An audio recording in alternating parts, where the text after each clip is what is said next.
Manusia itu tubuhnya fana, rohnya abadi. Anda peduli yang mana?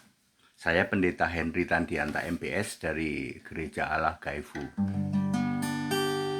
Anda tahu manusia itu tubuhnya fana. Iya Pak, paling-paling ke umur berapa? Di bawah 100 lah ya, 70, 80 ya, ngetop-ngetopnya 90, di bawah 100 sudah meninggal. Ketika meninggal ya sudah ya, jadi debu lagi. Tubuh manusia itu fana, tetapi rohnya abadi. Pertanyaannya, Anda peduli yang mana? Pak, kita kan harus hidup di dunia itu ya yang normal lah ya, punya istri, punya suami, lalu beranak, nyekolahin anak. Ya, contoh saya terapkan di diri saya sendiri. Saya sekarang umur 63 tahun, punya anak 3. Ya, anak pertama S2 lulus ya, S1 S2, anak kedua S1, anak ketiga kedokteran lulus. Ya, ya sudah pada kerja, tapi orang tua nggak berhenti sampai situ. Orang tua kasih semua rumah, tiga-tiganya kasih rumah, tiga-tiganya kasih mobil. Ya seadanya ya, rumahnya ya sederhana, tapi ya rumah gitulah. Kasih mobil ya nggak usah yang aneh-aneh ya, mobil-mobil sejuta umat nggak apa-apa. Ya cucu-cucunya disekolahin. Loh, orang tua nggak berhenti cuman sampai anak loh, sampai cucu itu disekolahin. Ya, jadi yang biayain sekolah cucu itu justru malah opanya, ya kungkungnya, poponya. Anda peduli dengan hidup yang kurang lebih maksimal lah 100 lah. Atau Anda peduli roh kita ini abadi loh. Mana yang Anda peduli? Kita nggak usah bahas fisik ya, karena semua orang ya melakukan hal yang sama. Ya kami sekolah, kami kuliah, kami nyekolahin, kami nikahin anak, kami cari rumah, kami bikin dan seterusnya. Itu untuk hidup di dunia masing-masing orang lah ya.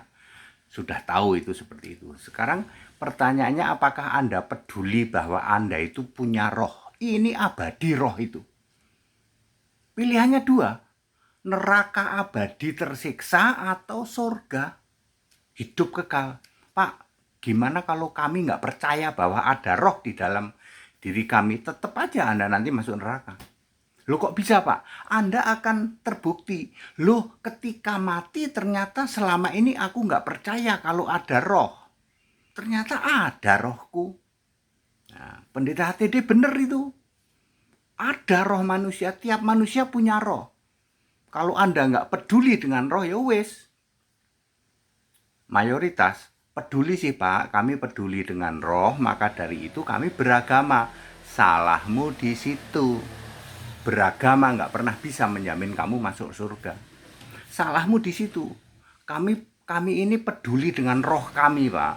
Kami tahu hidup manusia Allah paling-paling ya di bawah 100 tahun sudah selesai. Ya, sudah fana kan, tubuh fana, tapi roh kan abadi Pak. Jadi kami peduli dengan roh.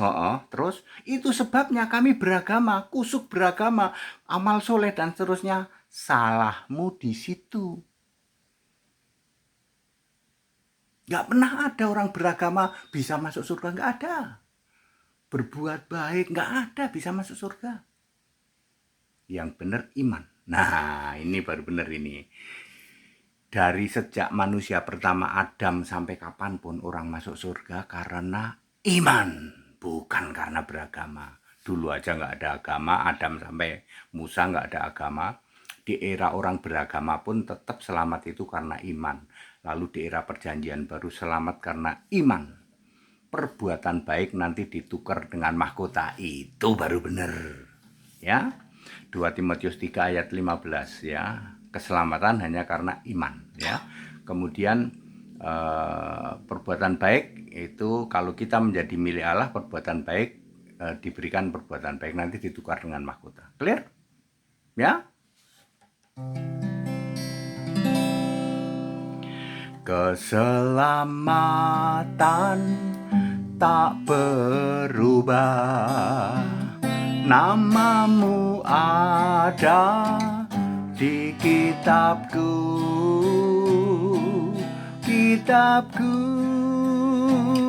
kitab kehidupan. Sejak dunia dijadikan, jadi percaya dan dibaptis, kerjakan keselamatanmu. Jangan sangkal nama Yesus, nanti namamu dihapuskan. Keselamatan di dalam iman, jangan menyangkal nama Yesus. Pertahankanlah sampai akhir, keselamatan kau dapatkan. Jadi very clear ya. Ya. Peduli terhadap roh. Kita sadar kita itu ada roh. Yang jadi salah, yang jadi masalah kamu salah. Salah langkah, salah jalur. Kenapa kamu memilih menjadi orang beragama? Salahmu di situ. Tidak pernah ada orang beragama bisa masuk surga. Very clear. Back to the scripture, kalau mau selamat, sembah Yesus Kristus sebagai satu-satunya Tuhan Allah itu. Haleluya. Amin.